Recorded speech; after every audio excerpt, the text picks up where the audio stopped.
Bismillahirrahmanirrahim. Assalamualaikum warahmatullahi wabarakatuh.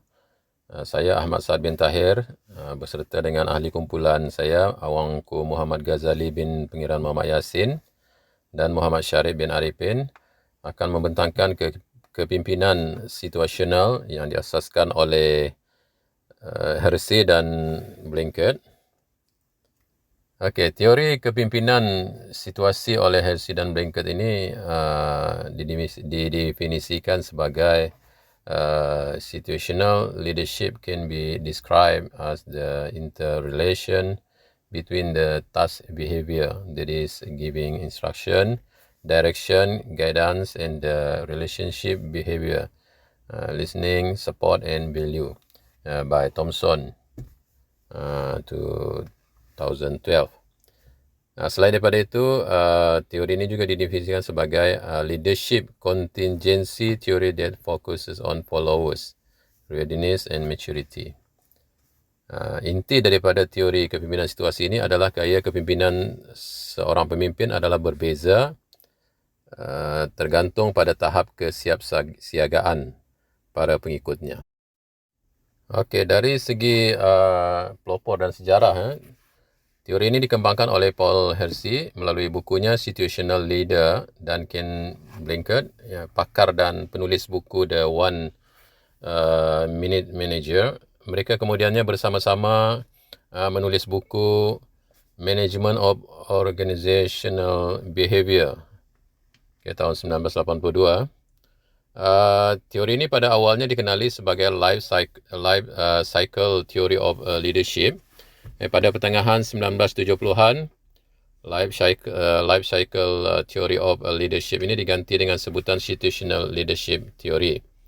Kemudian di akhir tahun 1970-an dan awal 1980-an, masing-masing penulis mengembangkan teori kepimpinannya secara sendiri. Hersey mengembangkan situational leadership model dan Blanchard mengembangkan situational leadership model 2. Kemudian fungsi dan kepentingan. Yang pertama, pemimpin situasional ini mempunyai fleksibiliti untuk menyesuaikan diri dengan sesuatu yang baik untuk organisasi. Kedua, pemimpin situasional ini mempunyai gaya yang berbeza bagi menangani situasi yang berbeza dengan set kemahiran pekerja yang berbeza. Ketiga, pemimpin situasional ini meningkatkan peningkatan produktiviti sama ada syarikat ataupun organisasi. Keempat, pemimpin situasional ini dapat mengatasi kekaburan dan ketidaktentuan dalam organisasi. Kelima, kepimpinan situasional adalah jenis kepimpinan yang berorientasikan hubungan.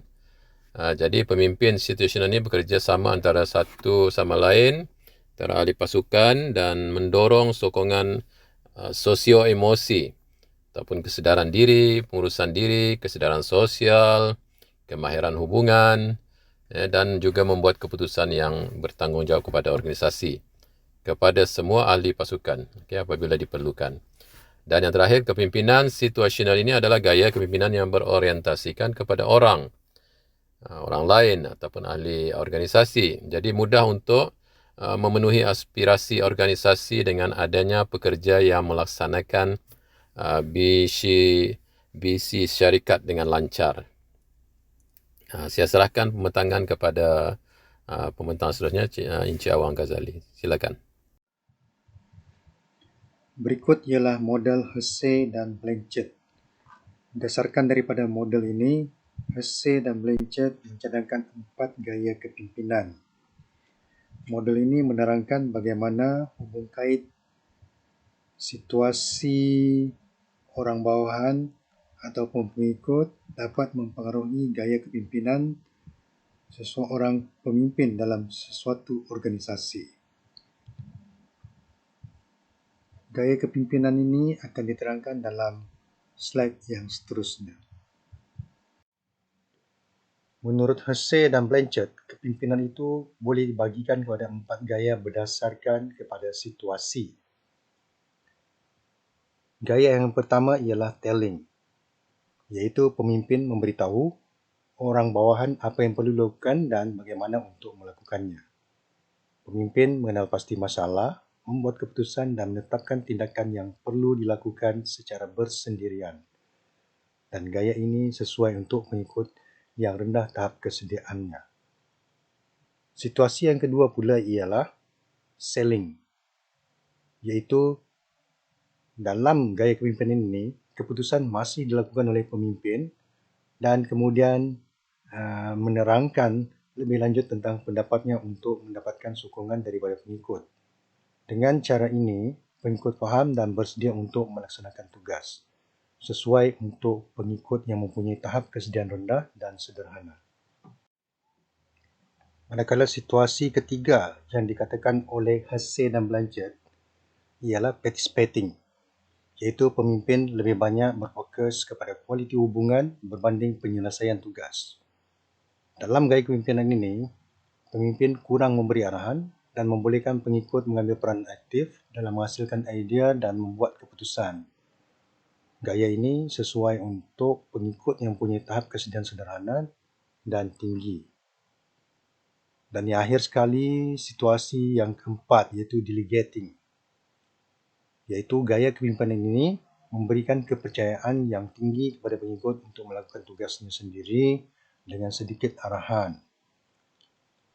Pemimpin mengenal pasti masalah, merangka panduan, batasan dan syarat bertindak serta kemudian memberikan autoriti kepada pengikut untuk membuat keputusan.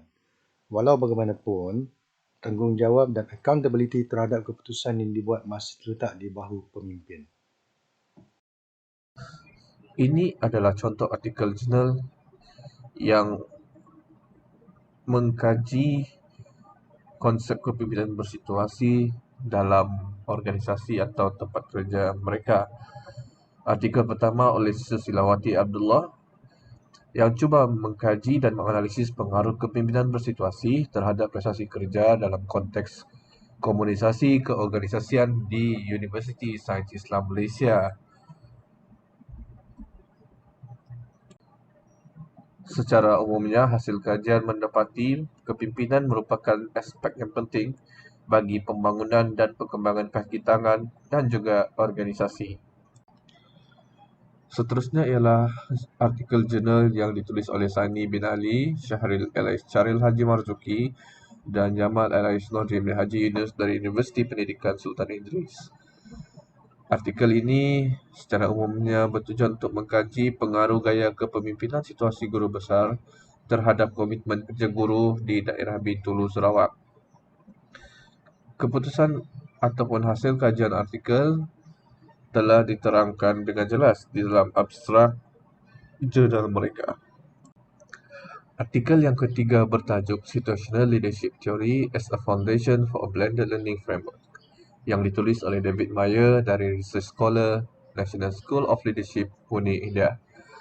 Artikel ini cuba untuk mengkaji keberkesanan penerapan teori kepimpinan situasi di dalam pembelajaran secara teradun ataupun blended learning.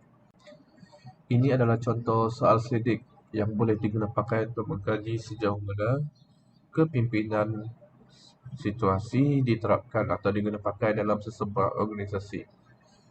Soal selidik ini yang bertajuk Situational Leadership Style Summary atau Self-Assessment diterbitkan oleh Status Management Service, sebuah syarikat perkhidmatan pengurusan dari United Kingdom yang diadaptasi daripada Hussey dan Blanchard sendiri. Soal selidik ini adalah berbentuk soalan aneka jawapan di mana responden harus memilih antara pilihan-pilihan jawapan dan kemudian skornya dikira bagi mendapatkan markah akhir dan kemudian akan menentukan bentuk kepimpinan yang ada pada sebuah organisasi tersebut berdasarkan pada skala dan penerangan yang telah disediakan oleh mereka sendiri. Itu sahaja pembentangan dari kumpulan kami berkaitan tajuk kepimpinan situasi. Sekian, terima kasih.